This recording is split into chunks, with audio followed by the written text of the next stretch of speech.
BSc Food and Nutrition లో university first rank, second rank, third rank. Sun International, Visakhapatnam, Hyderabad. అలాగే త్రాగునీటికి సంబంధించి త్రాగునీరు మన ఉద్యాన ప్రాంతంలో ఇచ్చాపురంలో మనం మాట్లాడుకోవాలంటే మొట్టమొదటిగా గుర్తుపెట్టుకోవాల్సినటువంటిది స్వర్గీయ కింజరాపు ఎర్రనాయుడు గారిని. ఆయన ఈ ప్రాంతం నుంచి ఒక పార్లమెంటు సభ్యుడిగా గెలిపించిన తర్వాత ఆయనకి 96లో కేంద్ర మంత్రిగా, రూరల్ డెవలప్మెంట్ కి కేంద్ర మంత్రిగా పనిచేసే అవకాశం వస్తే ఆయన కూడా ఆ రోజు ఇచ్చాపురం నియోజకవర్గానికి, ఉద్యాన ప్రాంతానికి ప్రయారిటీ ఇచ్చి ఒక వాటర్ స్కీమ్ ని తీసుకొని రావడం జరిగింది. ఆ రోజు వచ్చినటువంటి వాటర్ స్కీమ్ ఈ రోజు వరకు కూడా ఎన్నో గ్రామాలకి దాహం తీర్చేటటువంటి పరిస్థితులు ఈ రోజు వరకు ఉందంటే ఎంత దూరదృష్టి కలిగినటువంటి ఆలోచనతో ఎర్రనాయుడు గారు ఆ రోజు ఆ స్కీమ్ ని పెట్టారో ఒక్కసారి మళ్ళీ మనం గుర్తు చేసుకోవాలి. ఆ ఆదర్శంతోనే ఈ రోజు మళ్ళీ ఈ ఉద్యాన ప్రాంతంలో, ముఖ్యంగా ఇచ్చాపురం ప్రాంతంలో, అలాగే మున్సిపాలిటీలో ఉన్నటువంటి 23 వార్డులకి మా తాలూకా లక్ష్యం ఏంటంటే ప్రతి విలేజ్ కి, ప్రతి వార్డుకి కూడా 24 గంటలు వాటర్ సప్లై చేయాలనేటటువంటి కార్యక్రమాన్ని మేము ఒక లక్ష్యంగా పెట్టుకొని ముందుకు నడిపిస్తున్నాం. మరి దానికి సంబంధించి గతంలో ఉన్నటువంటి ప్రభుత్వం ఒక స్కీమ్ ని కూడా తయారు చేసి దానికి డబ్బులు ఖర్చు పెట్టడం జరిగింది. మేము ఆ రోజుల్లో ఆ స్కీమ్ జరుగుతున్నటువంటి సందర్భంలో, అలాగే ఆ రోజు సీఎం గారు కూడా ఆ స్కీమ్ ని లాంచ్ చేశారు, అప్పుడున్నటువంటి సీఎం గారు.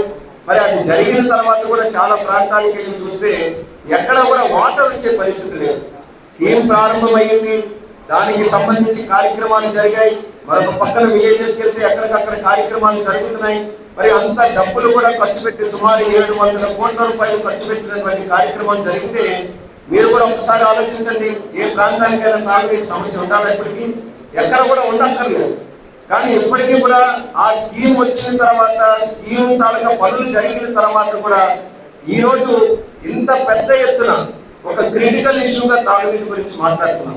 ఎందుకు ఈరోజు ప్రస్తావిస్తున్నానంటే ఇక్కడ స్కీమ్ గురించి తెలిసినటువంటి అధికారులు మీరు అందరూ ఉన్నారు కాబట్టి దాని గురించి స్పష్టంగా మీరు అందరూ కూడా దాని గురించి చెప్తే భవిష్యత్తులో ఏ అడుగులు వేసి ఆ స్కీమ్ ని పూర్తిగా మనం సద్వినియోగం చేసుకొని ప్రజలకి తాగునీరు ఇచ్చే పరిస్థితిలో ఉంటామో క్లారిటీతో మీరు చెప్పాల్సినటువంటి అవసరం ఉంది.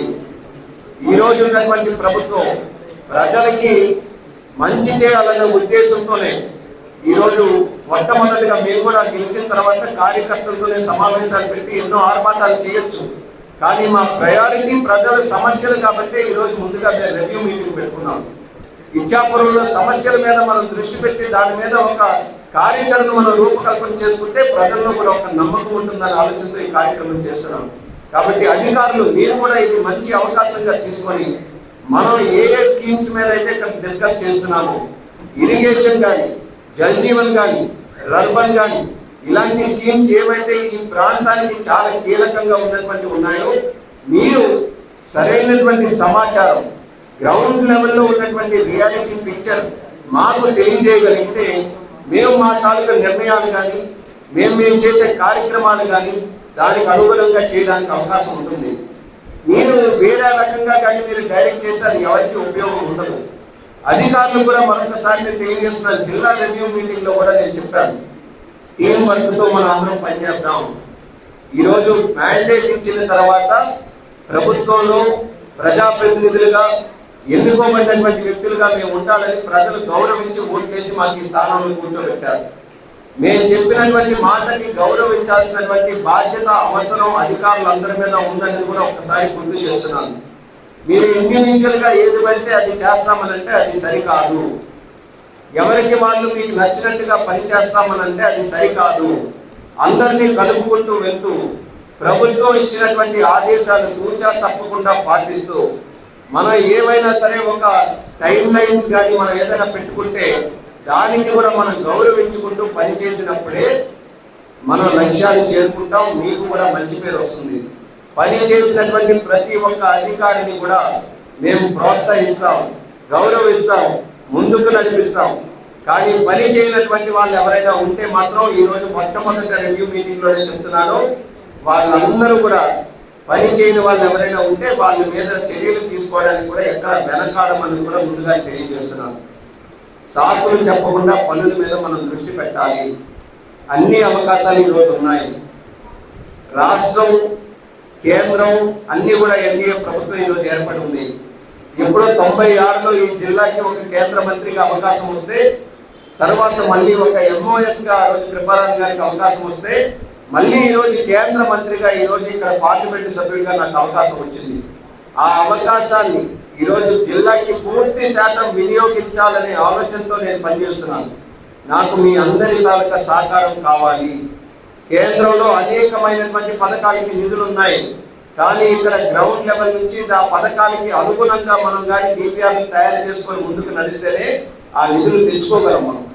కాబట్టి దానికి ప్రతి ఒక్కరి తాలూకా సహకారం చాలా ముఖ్యమైనటువంటిది. అధికారుల తాలూకా పాత్ర కూడా చాలా ముఖ్యమైనటువంటిది.